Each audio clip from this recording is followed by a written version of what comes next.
Hi there, it's me, Jordan Van Haslo. Welcome to Jordan Van Haslo and Friends live on Hot 702.5 FM Las Vegas. Let's get on with the show.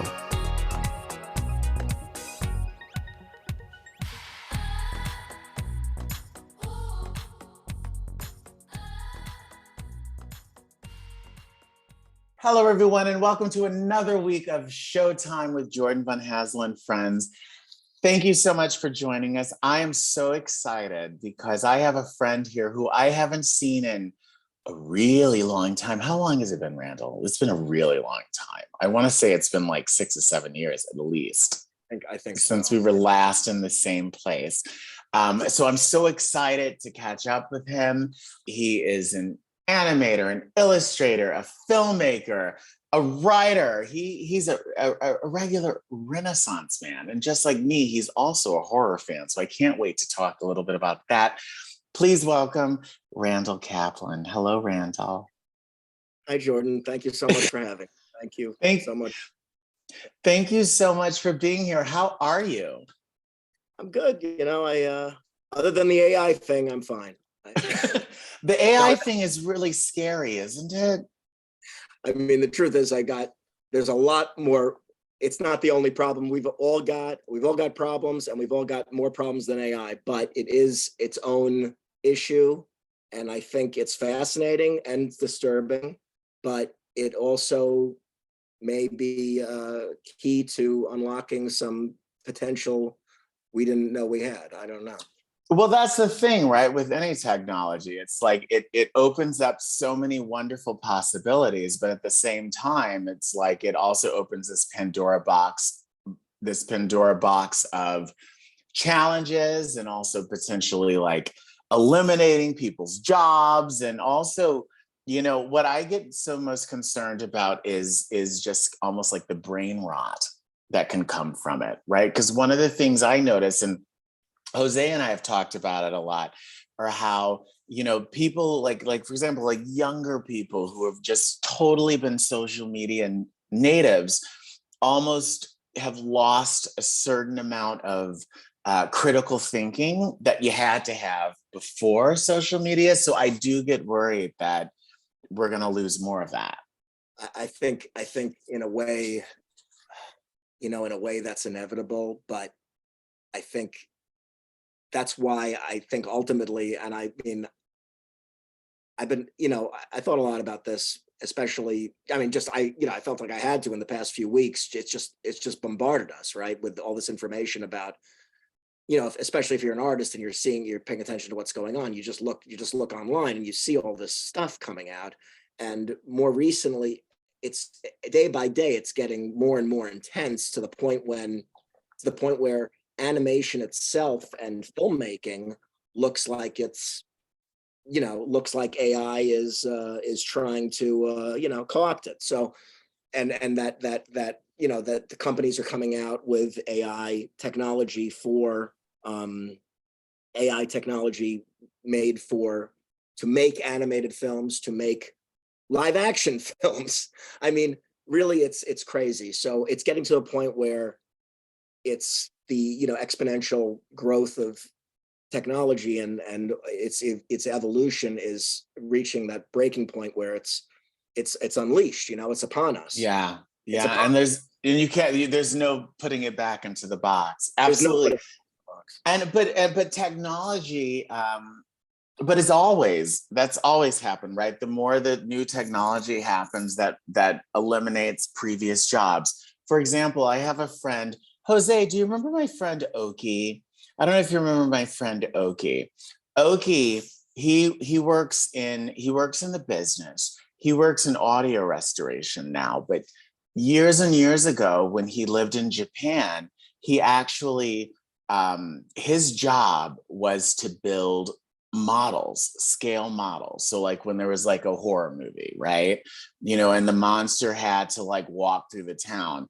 Like he built the town that the monster was then stomping all over.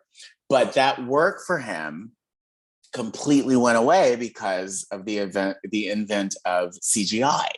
Yeah. So you didn't need to hire people to sit there for hours building models, you know, to a certain scale at N scale or whatever to do it. But you know, at the same time, he adapted and he found a new role. And so I'm so torn by it because like it's gonna eliminate jobs, but at the same time, I think new roles and will adapt and evolve. Have you tried any of it? Like, have you like used or tried like Chat GPT? Not even close. I'm nowhere near. Not. I haven't tried a goddamn thing, and I am, of course, I am interested, and I feel obligated to at least give it a shot, and yet I'm terrified and disturbed and disgusted by the entire thing. I work with my hands, I work with my heart and my mind and my soul, and I make art, human analog art, and that's what I do. That's what I've honed for years, and I'm not alone in being someone who has honed a skill and tries his or her best to, or anybody's best to make a great product with your craft, you know? So I think that the thing that this brought to my mind when I saw, as it was bombarding us all, you know, it basically just brought to mind the importance of really proving the craft of human made things and showing the value of that. And I think the only way to do that is to do it. Yeah. That's it. There's no other option but to double down on what you already do, even if it means flying in the face of technology, of advancements. You have to show the value of making something by hand. At the same time, professionally, you can adapt and grow. You have no choice. So you have to professionally work with the new technology, but at the same time, it's like someone doing oil painting still to this day. Why do they still do it? Because it's beautiful and it's unique, and there's nothing like it. So people still paint with oil paint, even though they don't have to professionally. Nobody, you know, I'm sure it's devalued compared to what it was in the Renaissance, but it's still a thing because it's special, because it's unique, because it's beautiful.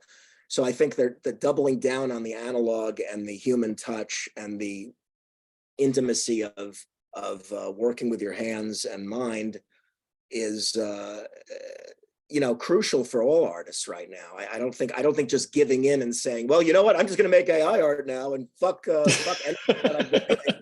I think that would be horrible. That would be a nightmare, I think, for all of us. But in more ways than one. I mean, and that's why I said in that post that, I wrote that post, and that's why I think that's what got this. It made you think of me, right? Was that Facebook? Tell our audience about the post. It was just a rambling rant about AI, but at the end, I think I said it'll leave a hole. It's better to just read it. It said something like, if this happens, if this goes the way, if automation takes over everything, it'll leave a gaping hole where our art should be. So yeah, so that's kind of, that's the point that I, again, in text, ironically, the computer and the working on a typewriter, on a keyboard and computer helped me make that point better than with my own voice. But so you came up with it, right? Like it wasn't a prompt into Chat GPT. As far as I know, I came up with it. Yeah. I love it. Wait, so in terms of you and your art, like, so I haven't seen you in forever, and I don't think you and I have ever really had a conversation just about like, how you began and your point of view and all of that.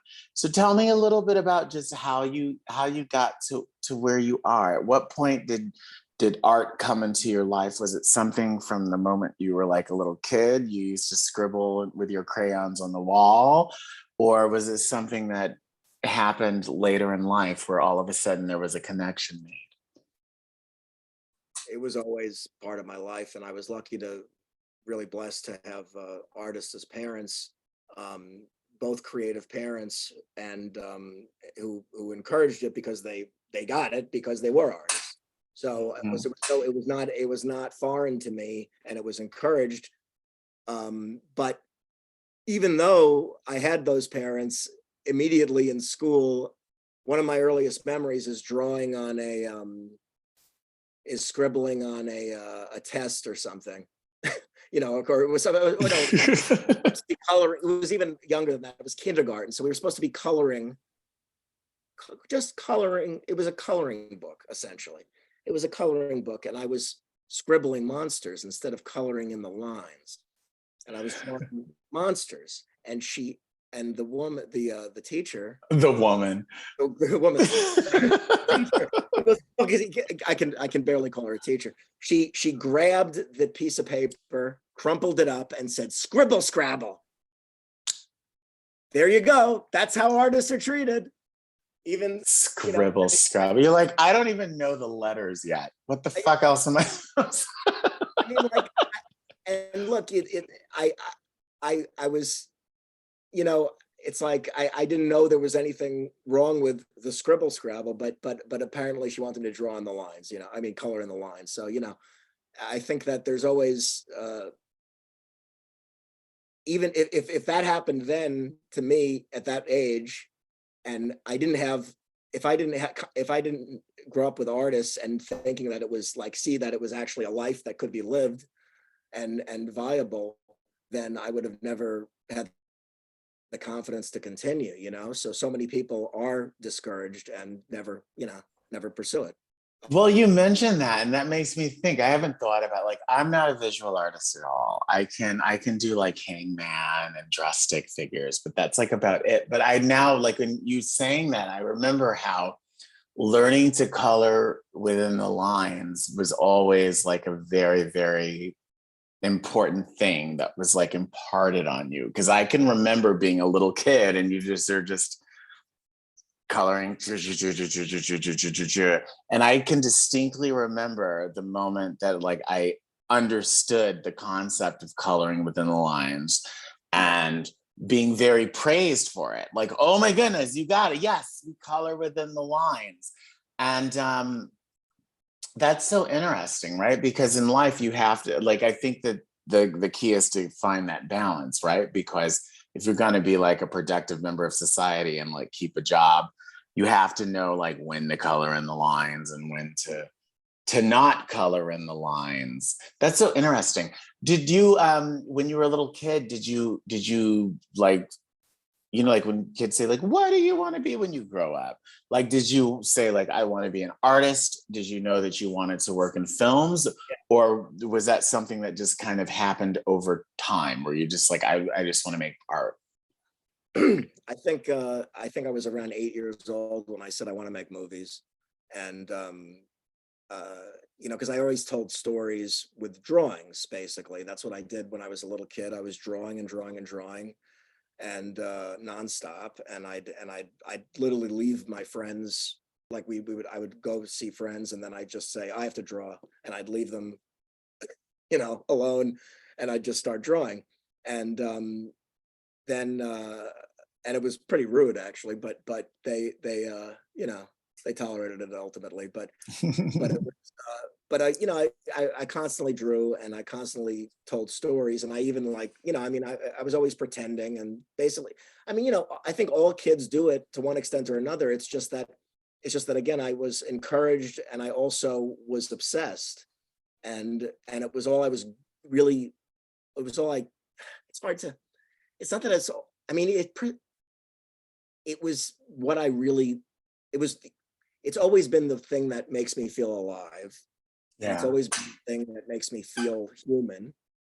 And it's always been the thing that keeps me sane, honestly, to be honest. And ever since I was a kid, it was the thing that I went to make me feel good. And in creating, I realized people enjoyed it too. It wasn't just me. Other Yeah. people enjoyed it too. If it was, at certain, then you start to be aware of storytelling and the important and the craft and communicating through the craft. It's not just entertaining yourself anymore. It's trying to entertain an audience. So that becomes a thing, and you realize that there's a potential career there, and and I've pursued it. So it's just, I think that the movie thing, again, like I knew people who were artists and I knew people who were in movies, but to some extent I didn't know, but I didn't know. I didn't know how fucking hard it would be. That's for sure. I didn't know, and I didn't know. I didn't know, what I was getting into really. And I mean, and then there's a lot of jokes about artists saying later on, like, I wish I'd listened to whoever saying you should be a lawyer or a doctor. It's a lot more, a lot more reliable, Stable. Yeah. Yeah. But was there a certain film that like made you, like, that piqued your interest, that made you say, oh my goodness, this is kind of what I think I want to do? Or was it just a matter of just, seeing your parents and doing their thing and you're like, yeah, I think I'm going to go into the family business? And does that make you a Nepo baby? No, because well, if it did, it didn't help me at all. If it didn't, it really hasn't helped me at all. So I mean, that's a little harsh, but it's helpful to have the knowledge from my mother in particular, who was a successful animation director. I think storytelling was what interested me first and foremost. So was there a film that made you say, like, oh my goodness, this is what I want to do? Right. Well, it started with Godzilla, honestly. Okay. The original old Japanese Godzilla? Yes. So it started with original Godzilla and a lot of the old Godzilla movies.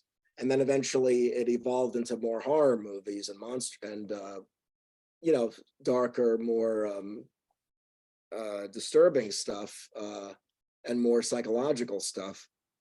And eventually it kind of went from Godzilla to Frankenstein to Hunchback of Notre Dame to Hellraiser. So, that was kind of that's a jump. The evolution of my interest in film and my influences evolved that way. And I always think about, like, growing up in Brooklyn. Well, you're there now, right? Are you in Brooklyn or are you in Manhattan? I'm in Manhattan. I'm in the city. Okay. You're in Brooklyn. I mean, you're in Manhattan. I didn't grow up in Manhattan, but we go to the city often as a kid. But I grew up in the late 80s, early 90s. And I mean, I was still young in the early 90s, but I remember it well. And it was a very strange time, not so dissimilar from post-COVID in a way, but more extreme in a lot of ways because, it was the crack epidemic, right? Mm-hmm. So that growing up in New York City at that time, I think it imparted a sort of morbid and dark sensibility that I couldn't get away from. For me, it was inevitably, I was tied to it. It was part of me, and it scared the shit out of me as a kid, but I grew to actually kind of be nostalgic and feel a connection towards it.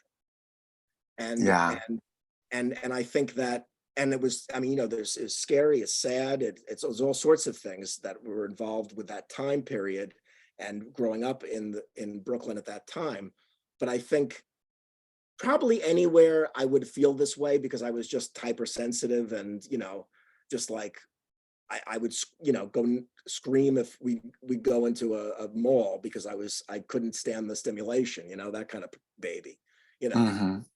But growing up, I think everything disturbed me and everything scared me, but that fear ended up becoming fascination and kind of a love affair with the dark side, and also the frailty, not just scary shit, but the frailty of what we really are, you know? So I Yeah. think that's kind of the horror. That's where the horror stuff kind of I related to the horror stuff.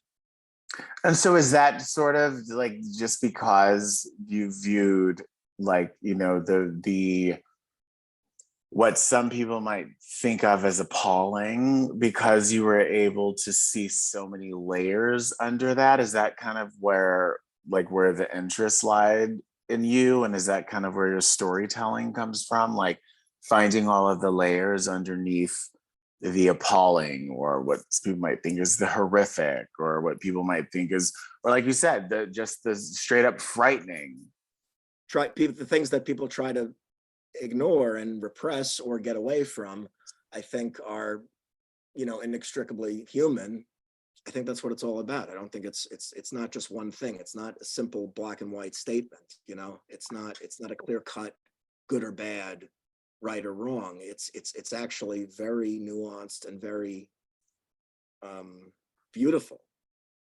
So in your work, is it do you see your work as just an expression of that and an exploration of that, or is there a bit of your own like self-exploration, like, you know, going like creating these stories, thinking about these stories? Is there part of it that's almost not self-therapeutic, but also you kind of further, you know, learning about yourself through your work? Or is it like totally for the audience? No, it's very personal, and I try to make it. I try to always stop myself from, at some point, to be aware of. Remember, there's I have to remember there's an audience. It's like I used to. I'm a vocalist by trade. I went to music school, and I remember we used to have every Friday when I was in conservatory, we always to have to present whatever we were, you know, working on in our lessons and such for the rest of the class. And I remember our teacher used to always say, like, stop playing with yourself.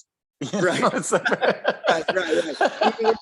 You're prone to do that, I think, but I think that, you know, when you know, I think the only way, even if you know you're at risk of playing with yourself sometimes, I think you're always, I think you have to trust that if you're really into something, it's going to be there's going to be an audience for it. That's what I guess what I'm saying. If you're really into something, there's going to be an audience for it. And it's been proven to me time and time again that if it's something that I love and I care about, there are people who want to see it. Not everyone, but you know what? It's not supposed to be for everyone. It's supposed to be for the audience that it's supposed to be for. Yeah. And that's the other thing. It's like anyone trying to please everyone is going to please no one, ultimately. 100%.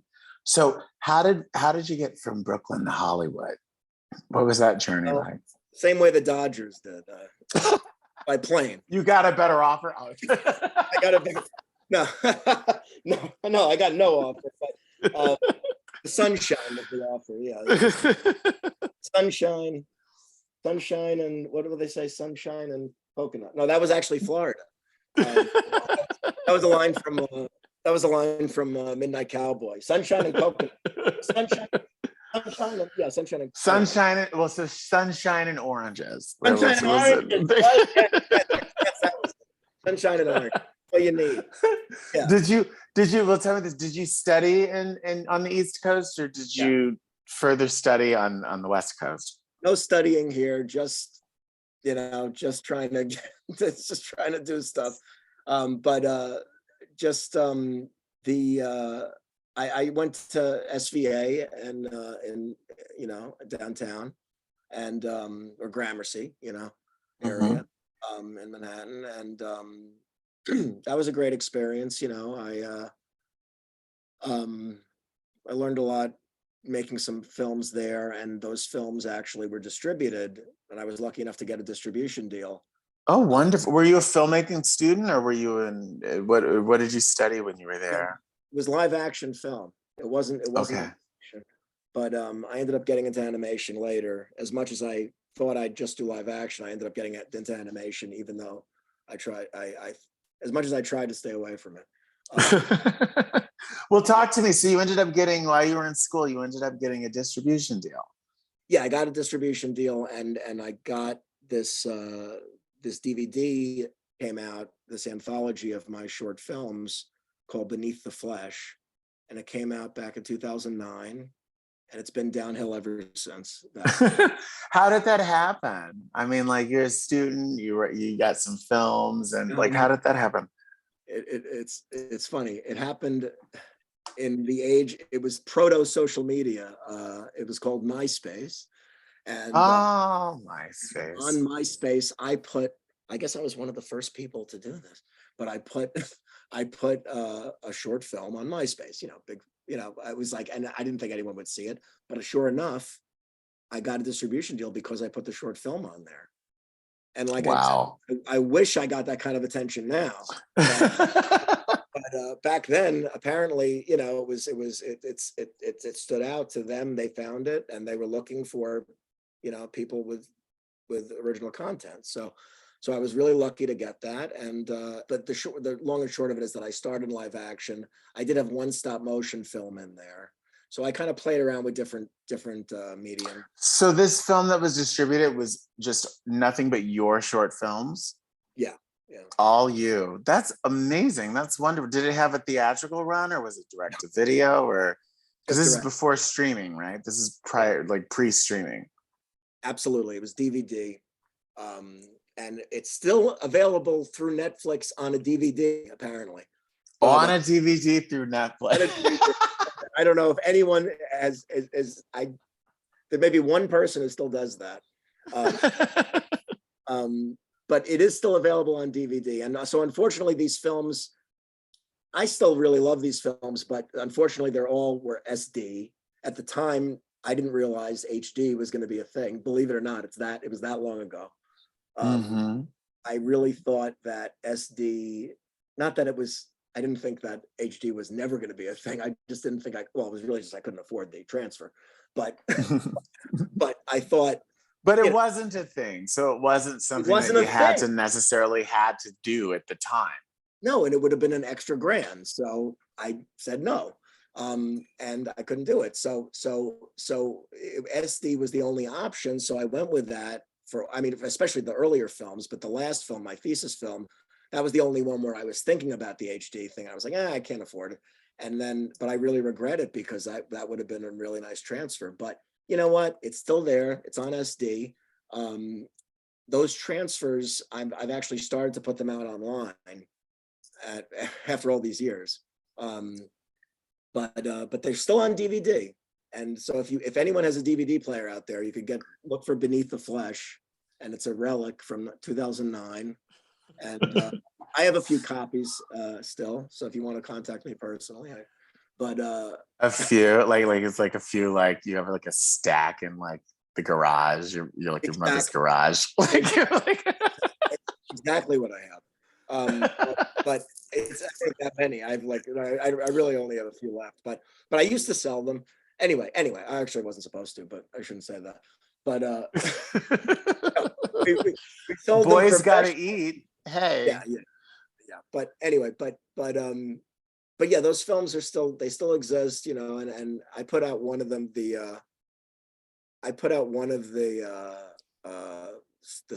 stop motion film, actually, I put on my YouTube page. So that's public now. That's cool. So how did you get to LA? What precipitated LA?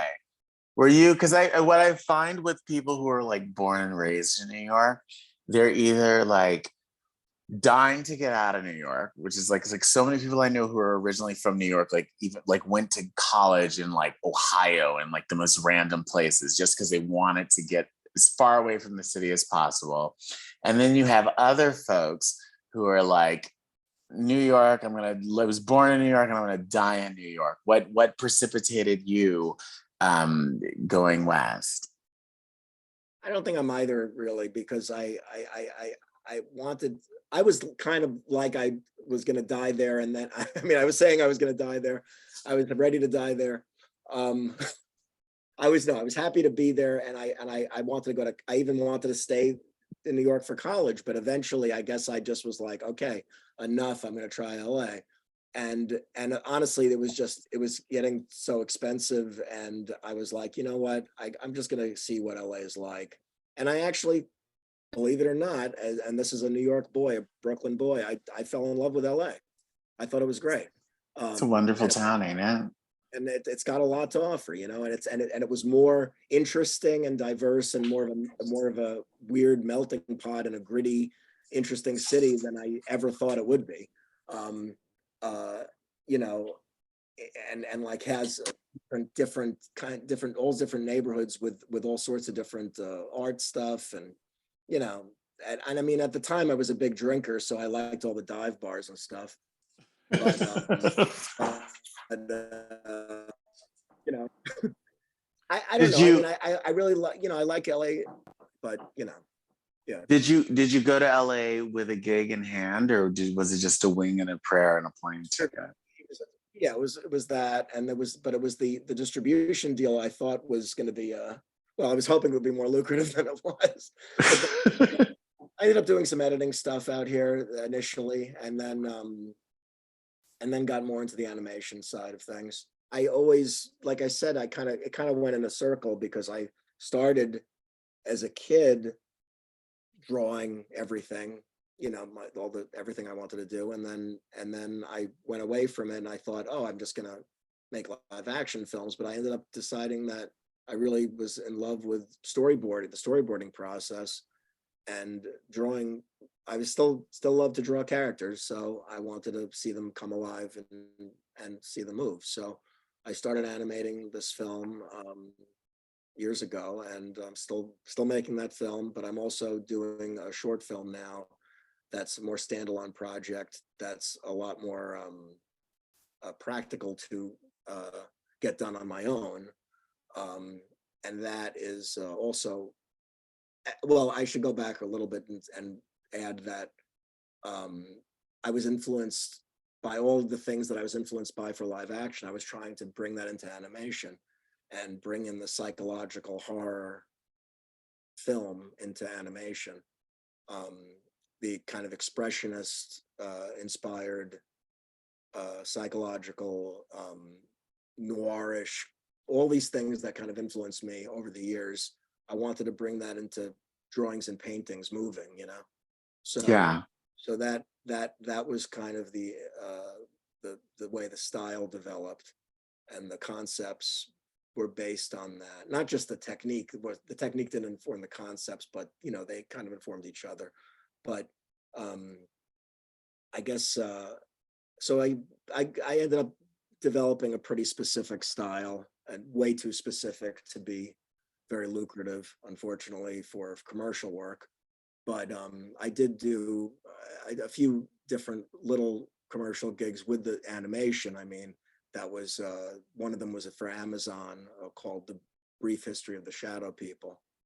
That was a promo for a podcast called Lore, and that was all animated by me.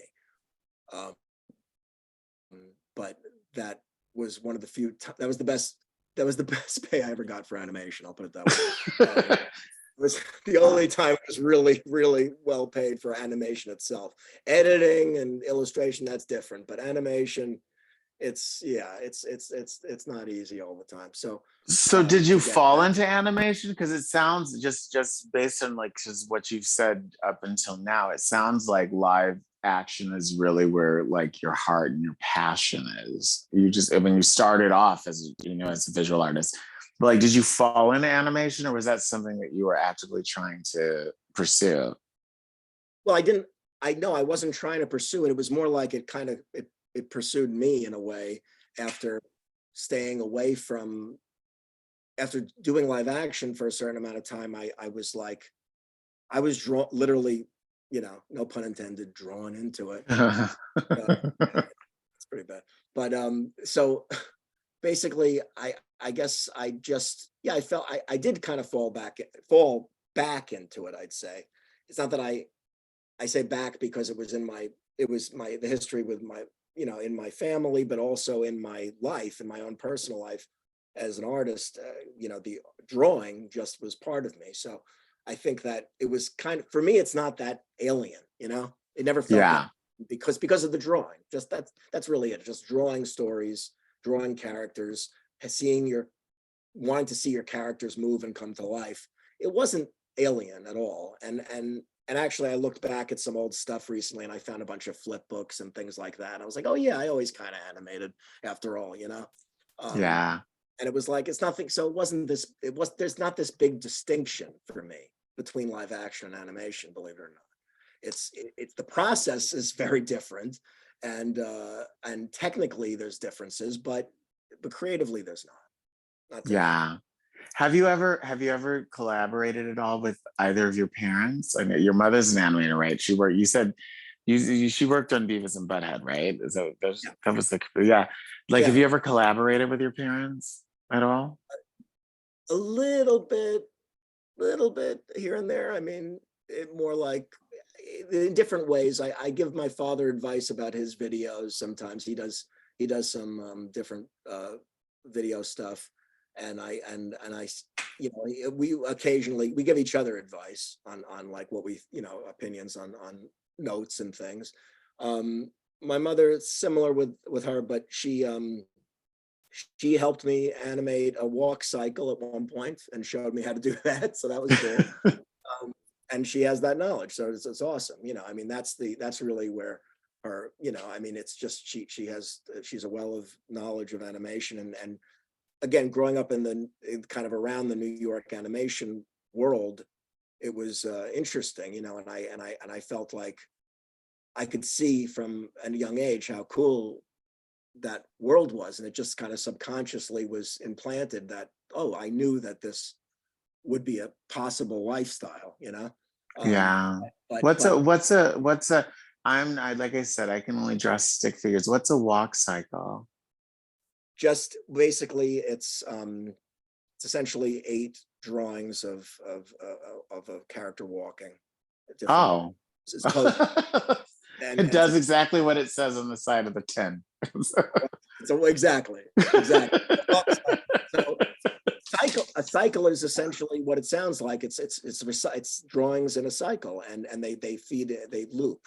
So it's using a series of drawings, 4 to 8 to 12, depending, to create a fluid movement that's continuous. And in this case, it's walking, or running, or whatever. So there's different cycles that I'm in terms of animation, I never went to school for it. I was self-taught. I'm more of a visual like artist in terms of developing a style. That's really where it came from. But I've learned a thing or two about moving a character around. And so so you get your distribution deal and you're like, this is it, I am on my way. Did you have like a specific goal in mind? Like, were you like one of those kids who's like, I'm gonna be the next John Carpenter, I'm gonna be the next, like, did you have like a specific goal in mind, or were you just kind of like, I just want to earn a living doing this because it's what I love to do? I was, I wanted to make a feature right away, and I wanted to make a live action feature at the time. And I wrote one, and then it wasn't that very good, and I wasn't happy with it. And I, started realizing that the thesis film that I made was based on a character from my childhood, actually, from when I was 11 years old. I came up with this thing, and it's just haunted me ever since then. And I ended up saying, you know what, I'm going to make that my first feature, but it's going to be animated.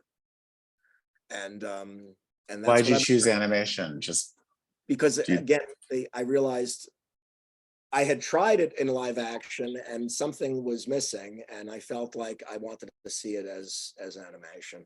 And so it really was it was telling me, kind of like what David Lynch always says, let the idea tell you what it is. Yeah. So I really believe that. you know, I don't think that it's not really up to you if you really pay attention to the idea. Totally. So I have a DVD player, but it's in storage in Los Angeles. So tell me about your. So come, yeah, come. We'll get go get the DVD in storage, the DVD player, watch my DVD. So tell us about your thesis film. Tell us about what was this character? What was this character? What was it trying to do, or what was it? Tell us about it. It's called Boxhead, and Boxhead is a creature, a strange kind of entity, wearing a suit and tie with minimal facial features. I was like every man I ever worked for when I worked in the studio system. Yeah, there's something like 9 to 5 part 2. So yeah, he's got that feeling about him. Yeah, I mean, this is, I think it's, to me, it was kind of a, it was almost, the face was open to interpretation. It was kind of disfigured, but not concrete features, skeletal, but again, kind of warped and surreal was the word, you know, for that. And it just, the image haunted me, but it had a soft voice. It had a lilting kind of soft, calming tone, even though there was something definitely off about it, and something that you didn't want to get too close to. And eventually the story evolved. Slowly the character evolved, and the story evolved to be something very specific. In the short film, it lives with its host, essentially. You could call it its host, as this old man, this old reclusive man. In the feature, he doesn't live with the old man, but they are tied to one another. So essentially, it's, without giving the whole thing away, it's it's about a psychological connection between this creature, this entity, and this old man, and it goes back to his childhood. okay. And I kind of incorporate, I guess, subconscious. It wasn't like, and I wasn't like, oh, I'm making it about me, but, and I hope to God it's not about me, because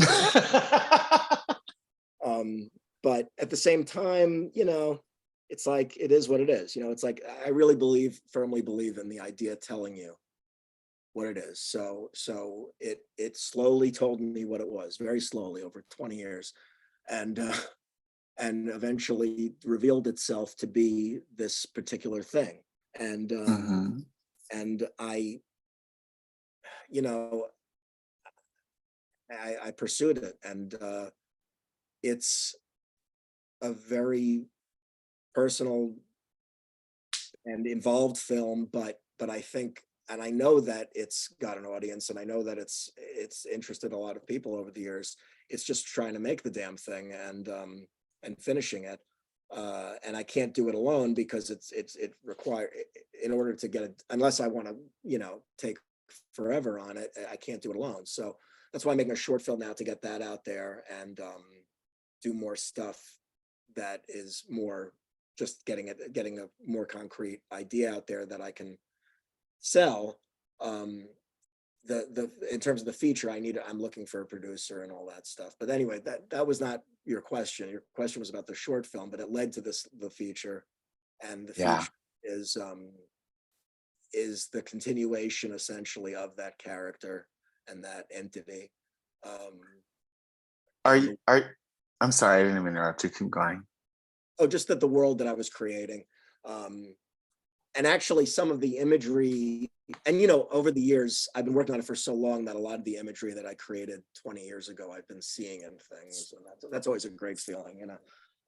But I mean, I'm being sarcastic. It's not a good feeling. It's a shit feeling. But you know, it is what it is. I mean, you know, over time, eventually people can't, you know, your ideas don't stay so original over time. But I think again that Well, doesn't that bother you? Like when you've like had something and it's something you've had for a really long time, and then all of a sudden you like someone does. go to Yeah, a yeah, screening, or you're like, dag nabbit. Like yeah, yeah. I won't. I'm not the first person that's happened to. I won't be the last. And now the computer will do it instead of people. So it'll be it's even worse. There's even less. not even You a have human even being. more competition. Yeah, right, exactly. Are you a person, do you get like ideas all the time? Are you more of an individual who like you have specific ideas and much of your creative space is just kind of focused on how do I improve this idea and how do I evolve this idea and how do I produce this idea? Well, there's the practical element of trying to get, you find yourself kind of intimately involved with one or two projects, in this case really one project. But I've had thousands of ideas. It's just, do they last in my mind? Do they stand up to the test of scrutiny, and do they demand that they stick around, you know what I mean? Yeah. Do they demand to be made? I mean, it's kind of like you got to just ask yourself, do you really want to make this thing or not? And if you do, then you got to put everything into it. And sometimes that takes a long time. Indeed. But in terms of the other like ideas, there's always some value in an idea, even if you don't pursue it as it's in its initial form. Sometimes they come back later. Yeah. Do you have that idea? Like, do you have that project that like, because I know this has happened to me where you have this amazing idea. Maybe you dreamed it. Maybe you were like someplace like, I don't know, taking your, DMV test and you come up with this wonderful idea. And then by the time you get around to like writing it down, you lose it. So has that happened to you? Especially with music. Yeah. That happens to me all the time, but mainly with music. Do you write Visuals, music? yeah. Actually, if we were doing if my computer worked properly and we were doing the video, you'd see a bunch of synthesizers around here. I love making music. I'm not a professional musician by any means, and I struggle to get it right, but I love music, and it's always been a part of making films for me. The Oh, soundtrack. so you score your own films. Yeah, yeah. So you're like truly like a one-man band. You do the script, you direct it, you score it. Do you act in them? Do you act? Are you talented as well? I did act years ago, but it's been a long time. I was in a video called a Slayer video, actually. You remember the band Slayer? Slayer? Are you serious? Yeah, yeah, yeah. It's this crazy thing that happened. I was they needed a psychopath, so I was the perfect candidate apparently. I played a serial killer when I was like, it was around that time. It was not so long after the DVD was released that it was like they needed this.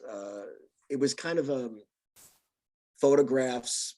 It was like stills, but in succession, kind of like a moving comic book almost. Mm-hmm. But they were still photos, and that was me as the main, and it was essentially a CD. It was covering the songs of their CD at the time called World Painted Blood. Uh-huh. And this was called Playing with Dolls. And so I acted in that, and I also acted in some of my shorts. And I always loved it. It was always kind of I always loved acting, and I love actors, and I love the whole, I mean, it's all related to me, but I think now it's more like the animation is the acting, you know what I mean? So Yeah. it's like I do my acting through the drawings.